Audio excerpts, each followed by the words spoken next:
Seja bem-vindo ao Pele em Pauta dessa semana. Você já ouviu falar em consultoria de imagem e análise facial? Trata-se da criação de uma imagem pessoal, harmonizando o rosto e as características físicas com roupas, maquiagem, corte de cabelo e outros. Mas quais são as novidades dessa área? A consultora de imagem, Cris Alves, está aqui para nos esclarecer todas as dúvidas sobre esse assunto. Cris, seja bem-vinda. Muito obrigada. Hoje a gente vai falar de um tema para o programa Pele em Pauta bastante distinto, mas tudo a ver com os outros temas que a gente tem abordado aqui. Porque eu gostaria muito de saber se, quando a gente fala em harmonização de face, a única opção para harmonizar uma face são os procedimentos estéticos. Aí aqui está a questão, né? Eu trabalho no sentido de auxiliar as pessoas que ainda não se sentem tão seguras para entrar nesse universo do procedimento invasivo ou mesmo de uma cirurgia, mas que querem se sentir bem com as próprias proporções, com os próprios traços faciais. Então existem opções para quem ainda não se sente preparado, até emocionalmente, para fazer uma intervenção. Exatamente. Corte de cabelo, design de sobrancelhas, maquiagem, acessórios, coloração de cabelo também, tudo entra para ajudar a pessoa a se sentir bem com o próprio rosto. Sim. E como que é esse processo, essa análise que você faz? Você pode explicar pra gente claro, como funciona? Claro, Sil. A gente primeiro analisa vários aspectos de cada cliente. Sim. As proporções faciais, né, entre os terços, os traços, as linhas e as suas direções. E eu trabalho dentro de uma perspectiva que é a morfopsicologia. Explica pra gente. É o significado que cada traço no nosso rosto tem sobre a nossa personalidade e o nosso comportamento. Então você não tem o intuito de sair apagando os sinais da pessoa? Não, de jeito nenhum. Eu tenho um ponto que ele se chama retirar o olhar do ponto crítico. Então, se a questão é o nariz, por exemplo, é bom a gente fazer essa análise considerando o que isso quer dizer sobre a pessoa e quais são os outros pontos fortes que ela tem no rosto. E aí como a gente consegue destacar isso com uma franja, armações de óculos, o próprio efeito de luz e sombra no cabelo, porque quando ela se sente muito bem com esses outros pontos que ela considera bonitos, ela acaba considerando, aliás, reconsiderando ou esquecendo aquele outro traço que incomoda. Sim. E existe uma proporção ideal, um número que seja exato? Existe. Existe? Existe. É o que serve de referência, né, para os cirurgiões plásticos, para os dermatos e também para mim, na minha área de atuação. É um número que é considerado a proporção ideal de cada rosto. Só que ele serve como uma referência. Silvane, ele serve como um ponto de partida. Porque deve até gerar uma certa tensão, né? Isso. Você obrigar todo ser humano a se enquadrar num número específico. Eu costumo dizer que ele é até libertador, porque quando a gente sabe essa referência, a gente sabe também como a gente promove o equilíbrio dela. E que não é tão difícil. Uma ida ao salão de cabeleireiro, por exemplo, já deixa a gente se encaixar nesse número, nessa proporção que é considerada ideal. Mas perseguir a simetria não é o caminho mais legal, aliás, é o caminho que ninguém deve seguir. Porque há maneiras da gente acentuar essas assimetrias e aí a gente conseguir revelar coisas muito mais interessantes sobre nós mesmos. E como que você faz essa avaliação? Você usa o espelho, a fotografia, existe algum recurso de informática, de computação? Como é que é? Ou é só o seu olhar? O olhar vem em primeiro lugar.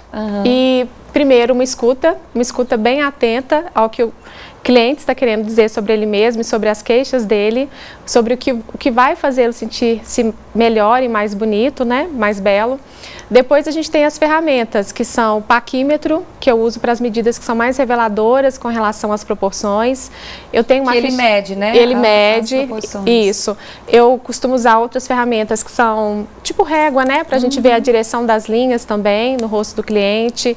Tem a própria análise facial, que ela é olho no olho e é também o toque para sentir as projeções ósseas, os locais de sulco, os pontos de envelhecimento, e aí a gente consegue elaborar um plano que vai projetar aí o que é preciso, né, para a pessoa se encaixar dentro da proporção que é dela. Sim. E não um número frio, né? E você mencionou sobre até a coloração do cabelo.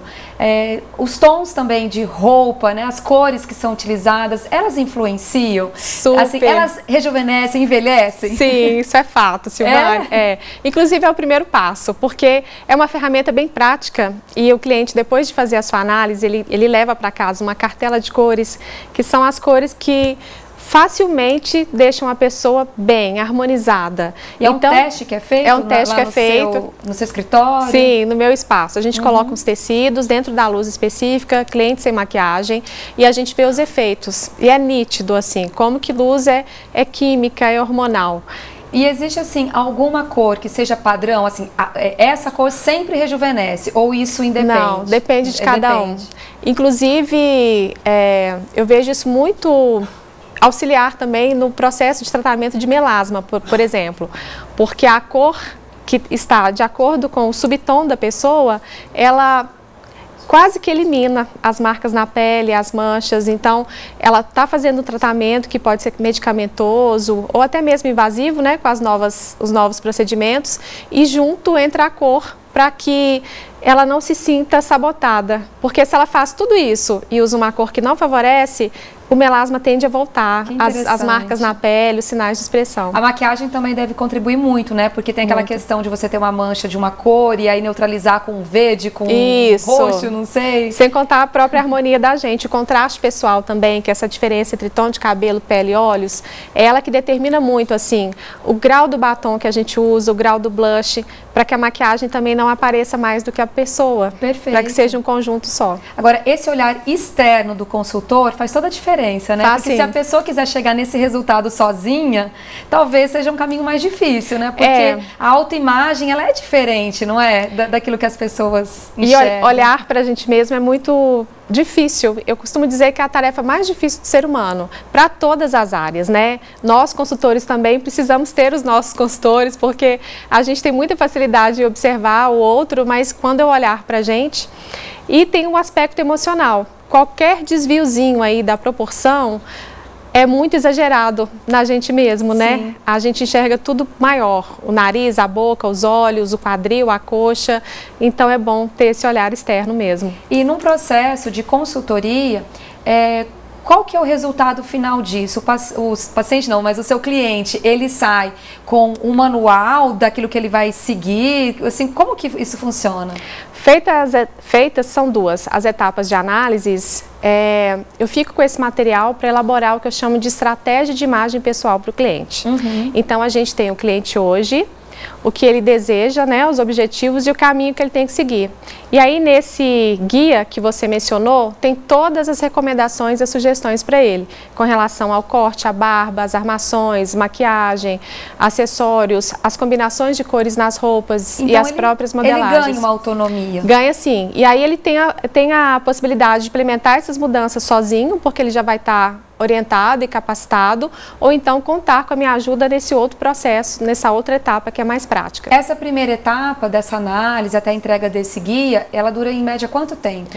São 2 encontros de 3 horas para analisar, mais um encontro de 2 horas para apresentar as sugestões. Aí realmente te dá a oportunidade de mergulhar assim na vida, né? Sem contar as expectativas. O trabalho que é feito à distância, porque além desse encontro presencial, desses 2, a gente tem uma etapa também que ela é feita online. Perfeito. Tá ótimo. Cris, você quer deixar algum contato aqui seu? Quero sim. Meu Instagram, @Conexão Rosto e Estilo, e meu telefone de contato é 2520-8575. Perfeito. Muito obrigada. Eu que agradeço. Amei o nosso encontro. Eu também, Silvane. Até a próxima. Esse foi o Pele em Pauta dessa semana. Nós aguardamos você aqui no próximo domingo.